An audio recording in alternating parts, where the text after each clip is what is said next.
Hello, my name is Marcus Sankofa Nicks. I am from the United States, the state of Maryland. I have been a educator in the school system, in the public school system of Maryland for 12 years. Recently, since then, I transitioned into establishing and starting a consulting company supporting educators, teachers, school systems and school districts throughout the state of Maryland and beyond throughout the country. I am a historian specializing in the area of African American studies and African American history. I also am a museum consultant and work with museums. I work really with students as a teacher. I work with those who support students, educators, principals, administrators, psychologists, parents, families, and so that is in a nutshell of that is a little bit about me. And I'll also say I obtained my master's in African American Studies from the historically Black university, the HBCU, Morgan State University, and I'm glad to be on this platform to talk. Thank you so much. I'm so honored to have you here because being an African historian, that is a lot of things you are going to teach us because we love history. We love our history. We need to talk about us. If we talk about our history every day of the year, it will still not be too much. Right. All right. So everyone has a story to tell. We absolutely believe this to be true. So we're going to learn first about you before we learn what you do. So I want you to tell me a little bit about your background growing up in the United States, because this helped me now to understand who you are. What do you remember of your young adolescent years? Sure. So I am the only child, no siblings, no brothers or sisters. And so it's, coming up, I was in a household where it was my mother, my father, and myself. I attended school like any other child. And for the most part, as much as I can recall and remember, I enjoyed my educational experience at school.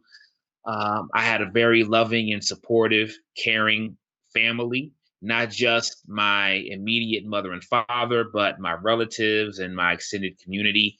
I was very much involved in church.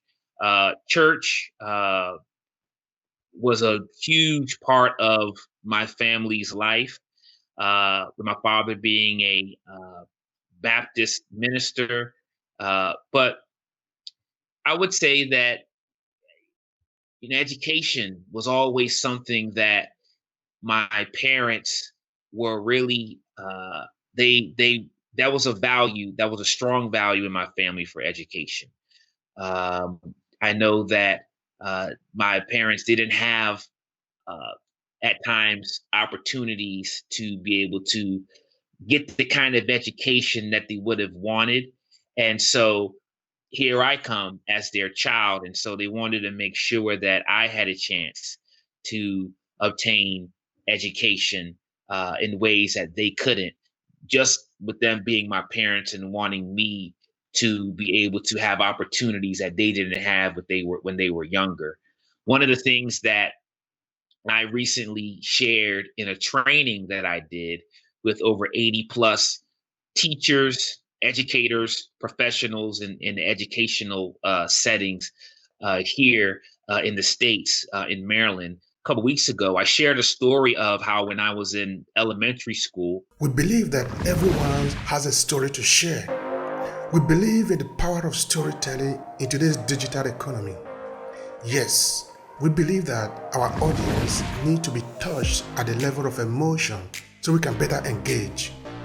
What about you? Do you believe in storytelling as much as we do? Do you want to reach the hearts and minds of your audience? Then join us in our online training class, Storytelling for Content Creators and Digital Entrepreneurs.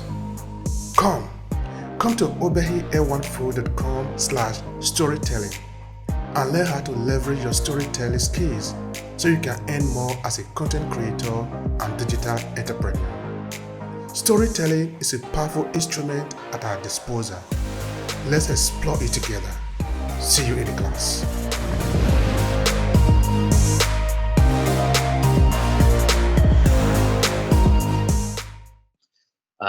And for here in the United States, in Maryland, public school, you usually have elementary school broken down into 5 grades, grades 1 through 5. And so the primary demographic for teachers in the school system here are white females or white women, even though there are others from different nationalities, ethnicities, and walks of life in the school system. And so, as a young Black male, as an African American boy in school, grades 1, 2, 3, and 4, on into grades 5, I never had a Black teacher. All of my teachers were pretty much, as I can reflect and think on it, were white women. And so I got to 5th grade and I had a white teacher again.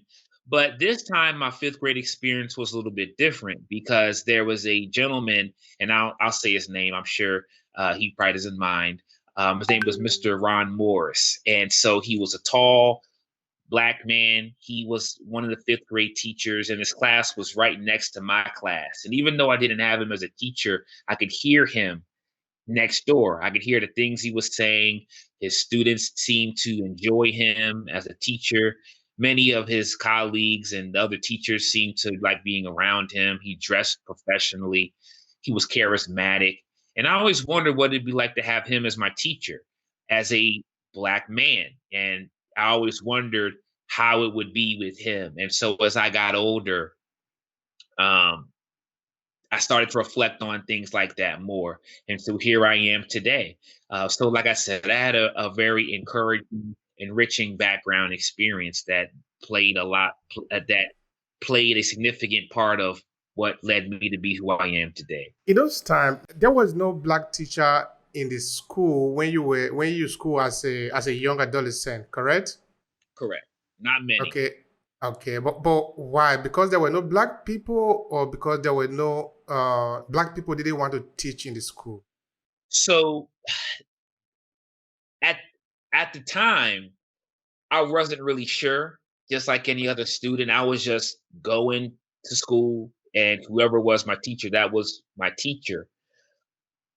It was when I got into the school system myself in my own right in the later years that, and also my education, going to grad school and doing history and research on Black teachers, the African, those of African descent in the educational sector, those in the field of education.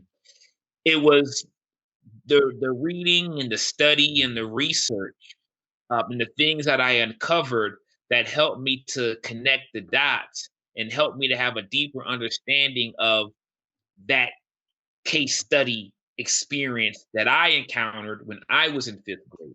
So here we have a Black male teacher who is on an island of his own. He's one teacher amongst so many other teachers who are predominantly white women. What I discovered as a result of my research, as a result of going to libraries, going into archival repositories, going through books, reading up on scholars who devoted study and research to the history of the black teachers in education. What I discovered was history really, when you go back into time, you could see a long historical memory of what happened to teachers and what led so many teachers, especially Black teachers, to leave the profession. You see historically, and when I say historically, you can go to, well, since the moment those of African descent have been brought here from the shores of Africa or from the Caribbean or various places, educators and linguists and teachers have always been some of what has been brought here to experience the unfortunate situation of enslavement. And as you fast forward, even though there were laws in place called anti-literacy laws to keep the enslaved from being able to read, being able to write, being able to grapple and engage with the written word, there still were teachers. There still were Black teachers, those of African descent who risked their life, who found clever ways, who carved out sacred spaces, secret spaces, private spaces to still be able to uh, become literate, to be able to read and to write. Because becoming literate would give you a chance to do the things that you could do to exercise what it meant to be free.